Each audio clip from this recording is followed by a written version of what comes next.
हर हर महादेव साथियों, आप सभी का अपने चैनल लव यू जिंदगी में तहे दिल से स्वागत है।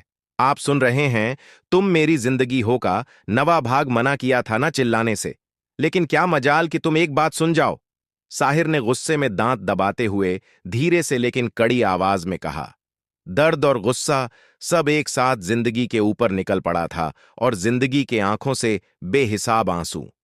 अब क्या हो गया? कुछ बोल क्यों नहीं रही हो?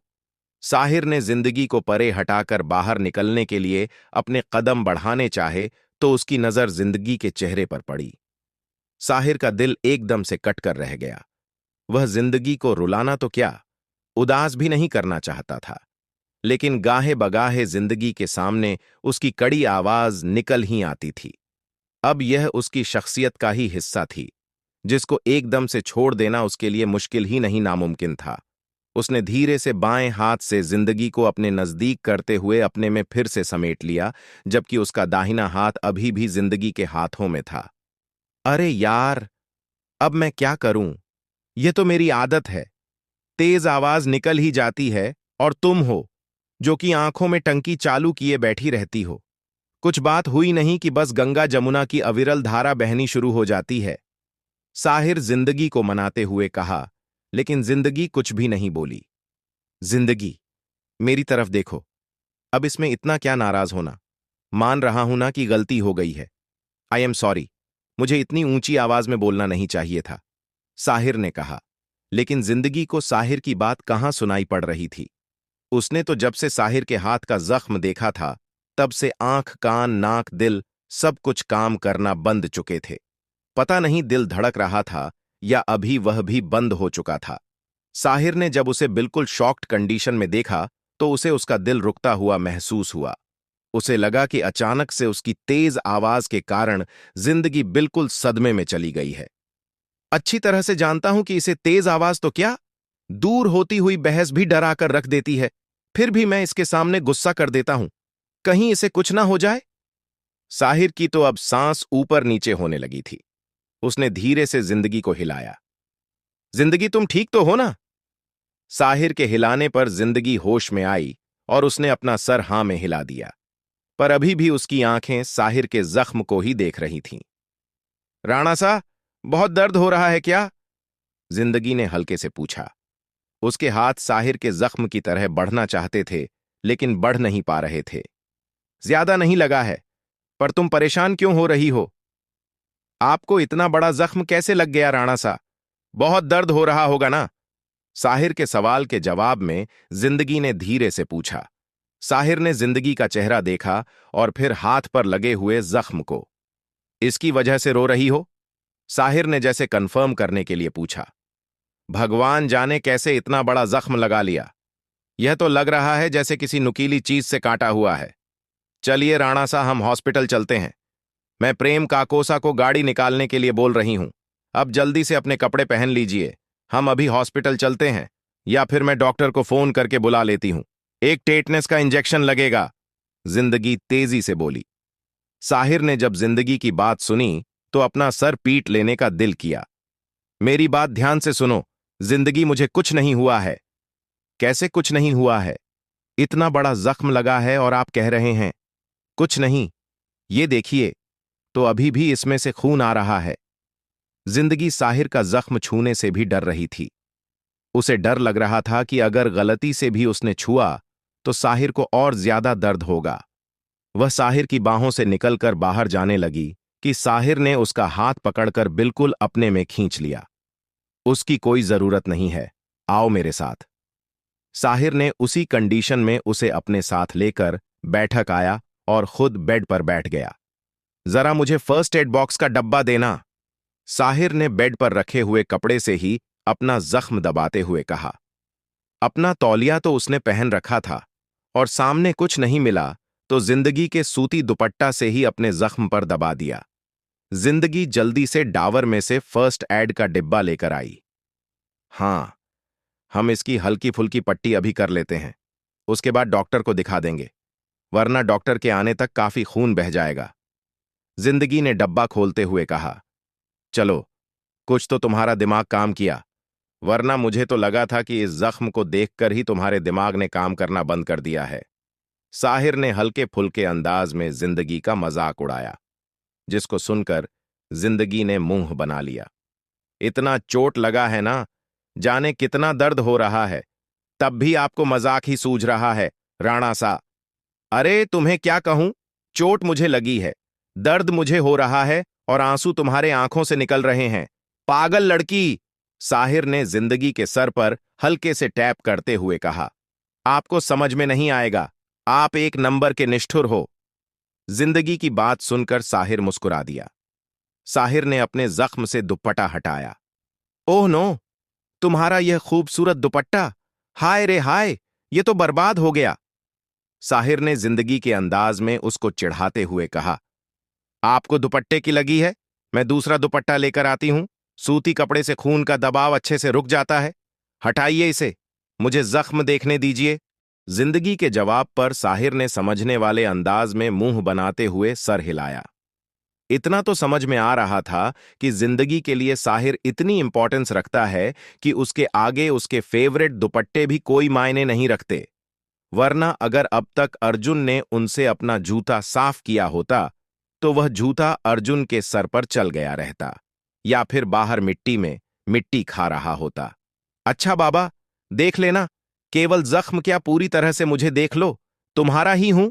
साहिर आराम से जिंदगी को छेड़ रहा था, जिस पर जिंदगी ने अपनी आंखें छोटी करके साहिर की तरफ देखा। अभी तक जिंदगी का ध्यान इस पर नहीं गया था। इस वक्त साहिर का ऊपरी बदन बिल्कुल अनावृत था।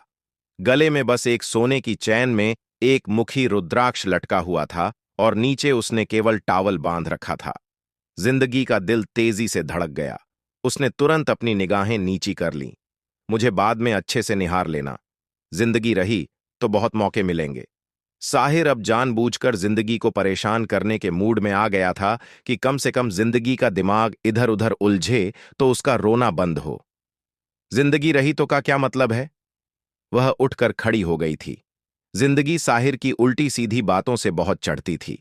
उसने तुरंत अपनी आंखें छोटी करके साहिर से पूछा, बताइए, बताइए तो आपकी बात का क्या मतलब है?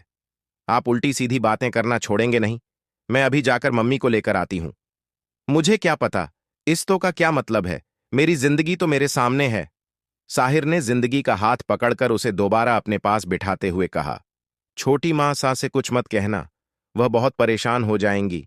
हल्की फुल्की छोटे तो जिंदगी में लगती ही रहती है, लेकिन इसका मतलब यह नहीं कि हम हर वक्त छोटी मां सा को परेशान करते रहे। वैसे भी वह इस समय काकोसा को लेकर ज्यादा परेशान है। साहिर ने जिंदगी को समझाते हुए कहा। पहले चलो, अब इसको डिटॉल से साफ कर लेते हैं।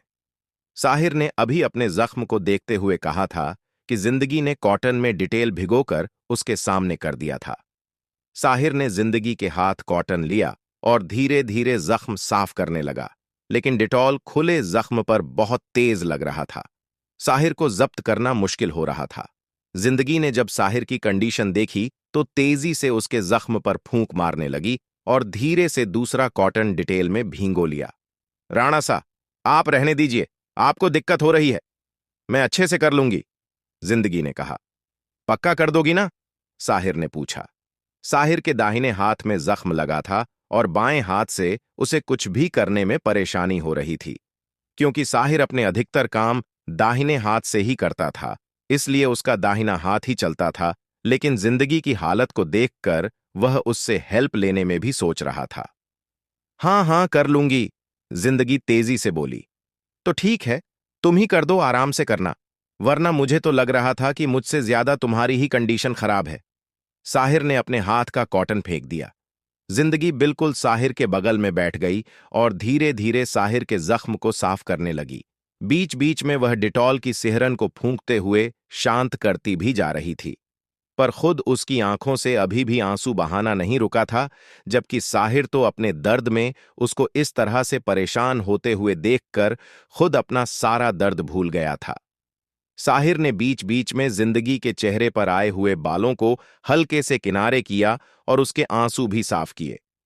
आंखों को आराम, दिल को सुकून हो, हाथों में हाथ और जिंदगी में सिर्फ तू हो, मुझे तो बस सिर्फ यही कहना है।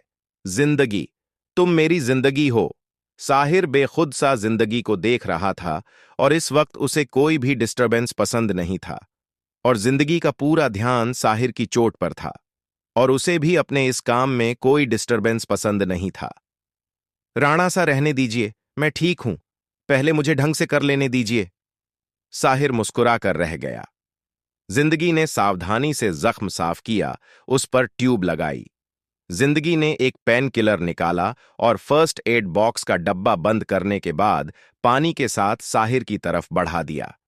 देख लिया ना, घर पर ही आराम से हो गया और तुमने ही कर दिया। इतनी छोटी सी बात में तुम डॉक्टर को बुला रही थी और मुझे हॉस्पिटल लेकर जा रही थी। साहिर ने दवा लेने के बाद पानी पीते हुए कहा, वह तो दिख ही रहा है कि जख्म कितना छोटा है। भगवान का शुक्र है कि जख्म गहरा नहीं है, वरना स्टिच लगाने पड़ते। लेकिन जितनी दूर में है, अगर उस हिसाब से गहराई में लगा रहता तो क्या होता। जिंदगी बोलते बोलते रुक गई और उसी समय जब उसे यह एहसास हुआ कि सच में अगर गहराई में लगा हुआ होता तो क्या होता, जिंदगी के तो प्राण सूखने लगे थे। साहिर जिंदगी की तरफ देख रहा था कि अचानक से वह बोलते बोलते क्यों रुक गई, क्योंकि अभी तो वह फिलहाल में जिंदगी से एक लंबे चौड़े लेक्चर की उम्मीद कर रहा था। तब तक जिंदगी सारे सब्र के बांध तोड़कर साहिर के खुले सीने से आकर लग गई। जो आंसू धीरे धीरे साहिर की बातों से बंद हो चुके थे फिर निकलने लगे। ऐसा लग रहा था कि आगे क्या होता, इसके बारे में सोचकर ही जिंदगी के शरीर में अब जान नहीं बची है। उसने पूरी तरह से अपने आप को साहिर के ऊपर छोड़ दिया था। इतना ध्यान रखा था कि साहिर का जख्म ना दुखे। उसके हाथ नहीं पकड़े थे, लेकिन अपने दोनों हाथ साहिर के आसपास रख लिए थे। पर इस तरह से बिलक बिलक कर रोते हुए देखकर साहिर बहुत परेशान हो गया। यह एपिसोड आपको कैसा लगा, कमेंट करके जरूर बताएं। मिलते हैं अगले भाग के साथ। तब तक के लिए वीडियो को लाइक और चैनल को सब्सक्राइब करना मत भूलिएगा। खुश रहिए, स्वस्थ रहिए, मस्त रहिए और यही YouTube पर मिलते रहिए। कहानी अगर पसंद आती है तो उत्साहित भी किया कीजिए। आप सुपर थैंक्स के माध्यम से मुझे प्रोत्साहन भी दे सकते हैं और साथ में अपने दोस्तों के साथ इसे फेसबुक और व्हाट्सएप पर शेयर भी कीजिए। इस चैनल पर मिलेंगे आपको दिल छू लेने वाली मनोरंजन, पारिवारिक और शिक्षाप्रद कहानियां और हर कहानी के रेगुलर अपडेट मिलते हैं अगले भाग के साथ। हर हर महादेव।